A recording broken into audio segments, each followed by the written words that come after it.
How should we explain people, or to people, that there is no difference between women and men praying salah, because they refer to different madhabs, especially in India and Pakistan, that there is a difference between men and women praying salah? How do we explain to people? Well, you can try. You can try. But people who are set in their ways, this has been their tradition, the family, your parents, your grandparents, your aunts, your uncles, everybody follows this way, where the woman's prayer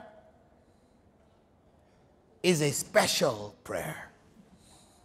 It's different from the prayer of the man. And maybe somebody will even tell you, Allah said in the Quran, وَلَيْسَ الذَّكَرُ كَالْأُنثَى. The man is not like the woman. So naturally, you should have a different prayer for the woman than from the man. However, Rasulullah sallallahu alaihi wasallam, he said, "Sallu kama ra'aytumuni usalli." Pray as you saw me pray. Pray, all of you, men, women, children, everybody, pray as you saw me pray. So, is there a special prayer for women?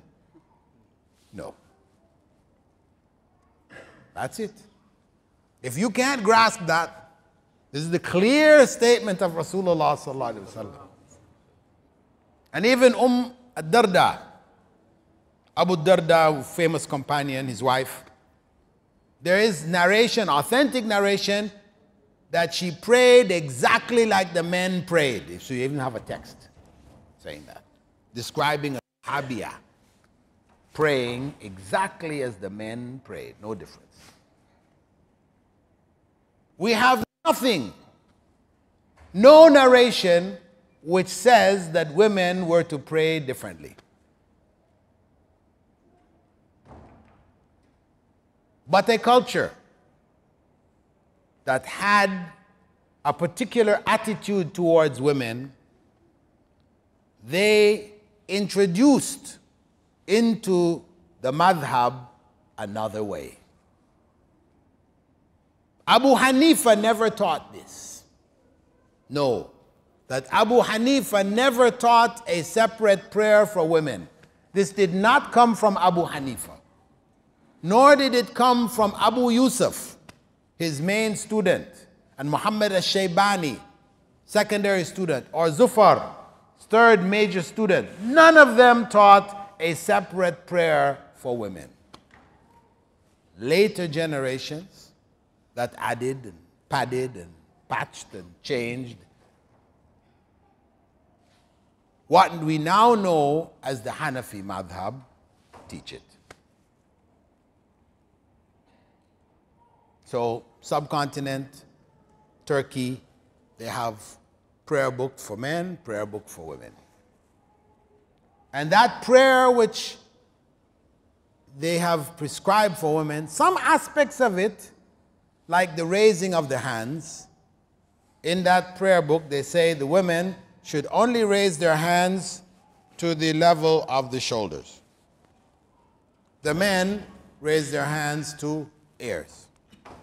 That's what they say. Now, in this case, Prophet Muhammad ﷺ is recorded as doing both. He raised his hands, sometimes to the level of his shoulders, sometimes to the level of his ears, and he never said, this one's for women, this one's for men. He never said that. No one else has the authority to say, part of his sunnah is for women and part of his sunnah is for men. No one has that authority. No matter how great a scholar he may be, if he said that, he was wrong. He was in error. Because only Rasulullah sallallahu alaihi wasallam has the authority to specify from his sunnah what is only to be done by women. Of course, they have put a rationale. What is the rationale? The chest of the man is not like the chest of the woman. Sounds kind of logical, isn't it? The chest of the man, okay, you throw your hands up like this. Everybody sees your chest. No problem. But the woman, her chest is not like the man's chest. So they say, no, you raise your hand just like this, cover the chest. Like this, you're going to be exposing your chest. Right? So it sounds kind of logical. But Ali ibn Abi Talib, he said, if the religion were based on logic purely, then we should wipe the bottom of our socks and not the top. But, he went on to say, I saw Rasulullah sallallahu alaihi wasallam wipe the top and not the bottom. Okay? So we don't take logic and start playing with the Prophet's sunnah and say, well, it's logical. It makes more sense this way and that way, and we're coming up with something else. You don't have that authority. You don't have that authority. So, that aspect, if a woman did this, it's not wrong. If a man did this, it's not wrong. And if he did this, it's okay too. However, for him to think that he can only do this is wrong. For her to think that she can only do this is wrong. But the salah is valid. Salah is valid. There are other acts. They tell the woman, when she goes into ruku', when the man goes into ruku', he makes complete bending, right? He bends. They say for the woman, no, because, when she bends, for the man's behind to be sticking out, no problem. But for the woman, no. So they say, no, she shouldn't bend like that. She just reaches down and touches her knees like this. So ruku' is now changed. A special ruku' for women and a ruku' for men. Where did that come from? Rasulullah never said that. He said you got to bend properly. They describe the bending such that if you put water on his back, it wouldn't go this way or that way. It should be 45 degrees. 90 degrees, sorry, 90 degrees. Should be a 90-degree angle. That's how it's supposed to be. Men and women, no difference. So in this way, they are taking away from their salah. They're losing reward from salah because they have not made a proper ruku'. When they go down for sujood, they are told to put their elbows on the ground. Prophet ﷺ said, don't put your elbows on the ground like the lying of the dog. He made a simile between those who put their elbows on the ground with a dog. Don't do it. But that's what they tell her to do. So we say that takes reward from your prayer. That's detracting. It's taking away reward from your prayer. They tell her to put her chest on her thighs when she goes into ruku'. She doesn't go over like the man.